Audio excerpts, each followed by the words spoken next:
Good morning বন্ধুরা, sir ব্লগে সবাইকে স্বাগত জানিয়ে আজকের ব্লগটা শুরু করছি। আর আজকে হচ্ছে সোমবার 17 তারিখ, আর আজকে হচ্ছে শ্রাবণ মাসের শেষ সোমবার। ওই জন্য সকাল সকাল ঘরের সমস্ত কাজকর্ম করে ফেলেছি আর এখন পুজো দিয়ে নিচ্ছি। আর এখন বাজে ঘড়িতে 8টা। আর আগেই পুজোটা দিয়ে নেবো, যেহেতু সোমবার একটু সকাল সকাল পুজো দিই। আর আজকে শ্রাবণ মাস প্রত্যেক সোমবারই পুজো দেওয়া হয়েছে, কিন্তু আজকে যেহেতু শেষ ওই জন্য করে একটু ভালো করেই পুজো দেব। ওই জন্য মনে করলাম ঘরের সমস্ত কাজকর্ম করে নিয়েছি, ঘরটার বিছানা টিছানা পরিষ্কার করে নিয়েছি, ঘর ঝাড়ু দিয়ে ঘর মোছাও কমপ্লিট হয়ে গেছে। তারপরে স্নান সেরে আগে পুজোটা দিয়ে নিচ্ছি। খাবার জোগাড় এখনও কিছুই করা হয়নি, সকালের যে টিফিনটা হয় সেটা এখনও করতে পারিনি। মনে করলাম আগে স্নান সেরে পুজোটা দিয়ে নিই, তারপরে গিয়ে খাবার ব্যবস্থা করব। তাহলে এখন দেখো স্নান সেরে পুজোটা দিয়ে নিয়েছি। আর এই যে সোমবার বলে ঠাকুরকে একটু ওই যে অনেক কিছু দিতে হয়, বেলপাতা অনেক কিছু দিয়ে শিব ঠাকুরকে স্নান করিয়েছি। স্নান করানোর পরে দিয়ে দিয়েছি, সমস্ত গুছিয়ে দিয়েছি। আর ভোগে দিয়েছিলাম আজকে হচ্ছে কলা, লেবু, দই, মিষ্টি সমস্ত কিছুই দিয়েছি। দিয়ে আজকের ভোগটা দিয়ে দিয়েছি। ঠাকুর পুজো দেওয়া হয়ে গেল আমার।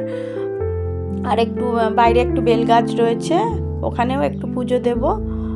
বাড়িতে বেল গাছ রয়েছে, ওইখানে একটু পুজো দেব, ধূপ দেব। আর তুলসী তলায়ও ভোগ দেব, ধূপ দেব। দিলেই আমার পুজো দেওয়া মোটামুটি কমপ্লিট। এরপরে যাব হচ্ছে সকালের খাবারটা রেডি করতে। আর বাচ্চাদের তো স্কুল রয়েছে, পরীক্ষা হয়ে গেছে, এখন তো স্কুল চলছে, ওই জন্য ওরাও স্কুলে যাবে, ওদেরও রেডি করিয়ে দেব। তাহলে দেখতে থাকো বন্ধুরা।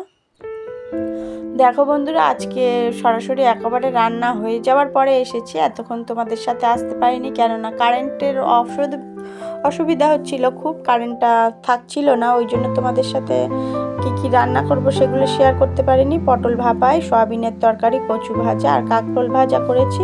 গুড ইভিনিং বন্ধুরা, এখন হচ্ছে সন্ধ্যাবেলা ছোট মেয়ে বলছিল যে টিউশন পড়া যখন ছুটি রয়েছে, ওর ম্যাডাম ছুটি দিয়েছেন, ওই জন্য করে আজকে একটু বাড়িতে দই ফুচকা বানাবে, তাই দই ফুচকা বানিয়ে খাওয়া হয়ে গেল। আর এখন বসেছি আমি একটু স্কুলের প্রজেক্ট, ওদের 15ই আগস্ট যেহেতু চলছে, ওই জন্য কিছু কিছু অনুষ্ঠান হচ্ছে, ড্রয়িং কম্পিটিশান বা কিছু অনেক অনুষ্ঠান ওদের, ওই জন্য পতাকার জন্য কিছু প্রজেক্ট দিয়েছিল, সেইটাই আমি এখন করে দিচ্ছি, পতাকাটা বানিয়ে দিচ্ছি।